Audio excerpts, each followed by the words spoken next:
नमस्कार दोस्तों। आज मैं सुनाने जा रहा हूँ आप लोगों को पति पत्नी और वो पति पत्नी का रिश्ता दुनिया में सबसे पवित्र माना गया है। पति पत्नी के रिश्ते में दो लोग बिना कहे एक दूसरे की भावनाओं को समझ जाते हैं। प्यार और विश्वास ही इस रिश्ते को मजबूत बनाता है। आज मैं आपको ऐसी ही एक पति पत्नी के रिश्ते की कहानी सुनाऊंगा जिसमें प्यार तो था किंतु विश्वास की कमी थी। पति अभी नहा ही रहा था कि तभी फोन पर मैसेज टोन बजी। पत्नी मोबाइल के पास में ही खड़ी थी। उसका ध्यान फोन की तरफ गया। उसने सहज ही फोन उठाकर मैसेज पढ़ा। हाय, गुड मॉर्निंग स्वीट डियर। किसी बेबी का मैसेज था। पत्नी सोच में पड़ जाती है कि अब यह बेबी कौन है। तब तक पति भी नहाकर बाहर आ चुका था। पत्नी उसे किसी बेबी का मैसेज आया है बताती है।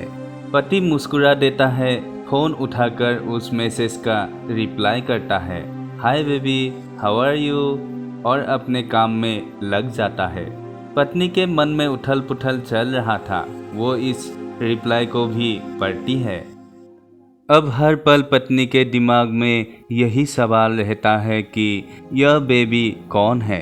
शाम को पति घर आता है। पत्नी उससे पूछती है, यह बेबी कौन है।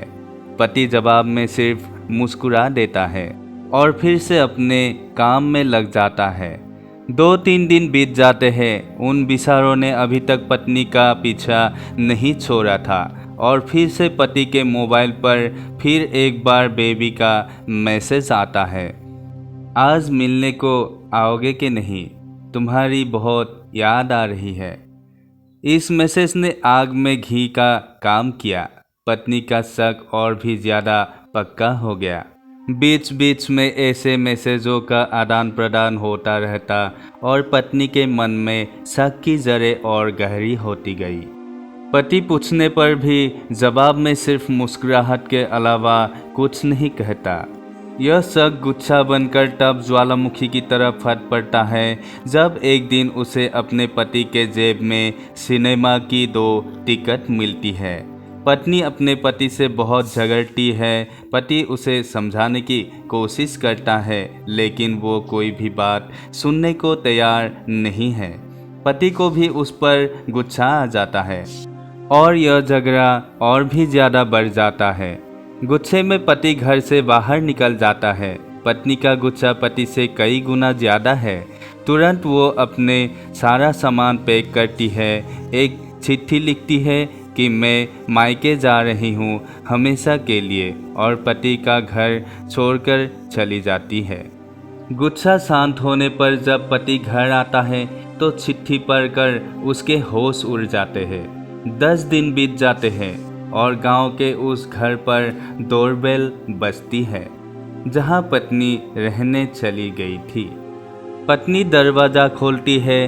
दरवाजे पर 10 साल की एक छोटी बच्ची हाथों में चिट्ठी लिए खड़ी है। वो बच्ची पत्नी को वो चिट्ठी देती है।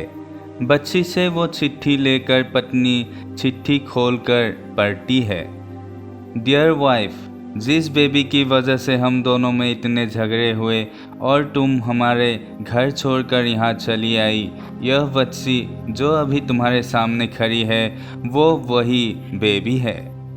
अनाथ आश्रम की एक प्यारी बच्ची इसी के साथ में बातें करता था, सिनेमा जाता था। पहली बार जब तुमने बेबी के बारे में पूछा था तो मैंने जानबूझकर तुम्हें नहीं बताया था। सोचा था थोड़ा मजाक करता हूँ, देखता हूँ तुम कैसे रिएक्ट करती हो। लेकिन मैंने यह कभी नहीं सोचा था कि तुम इतनी सारी गलतफहमियाँ पाल लोगे मन में और अपने घर छोड़कर मायके चली जाओगी।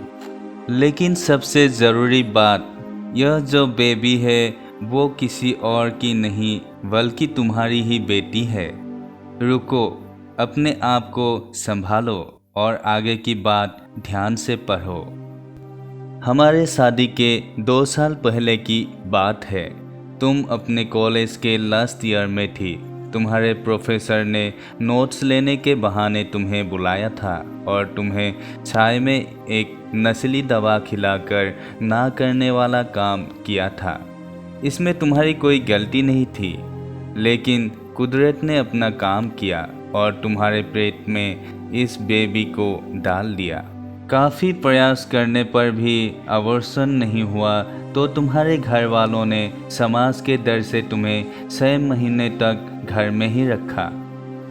तुम्हारे पिताजी खुद एक डॉक्टर है, इसलिए यह बिन मांगा बच्चा बड़ी आसानी से बिना किसी को कानों कान खबर हुए इस दुनिया में आ गई। भविष्य में तुम्हारी शादीशुदा ज़िंदगी में कोई प्रॉब्लम ना हो, इसलिए तुम्हारे पिता ने इस बच्चे को गांव के एक अनाथ आश्रम में छोड़ दिया। यह बच्चा मतलब यही बेबी जो अभी तुम्हारे सामने खड़ी है।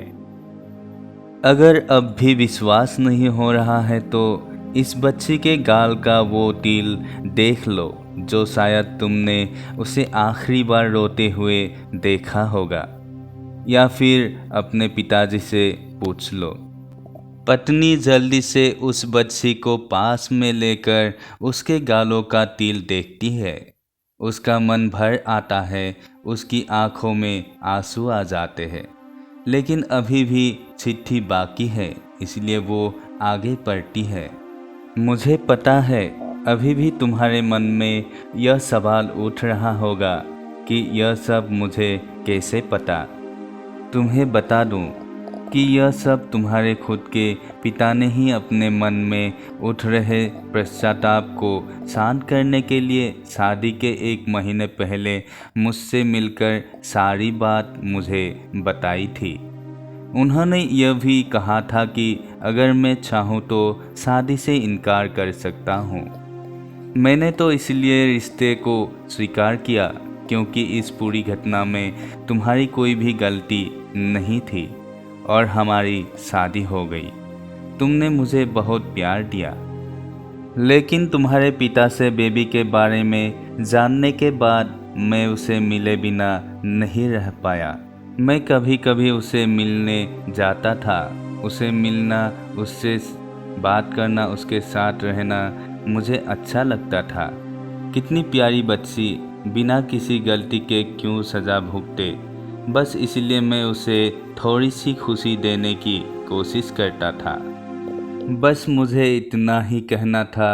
अब अगर तुम फिर से अपने घर आकर मेरे साथ रहना चाहो तब और सिर्फ तभी गैलरी में आ जाओ। तुम्हारा और सिर्फ तुम्हारा डियर पति।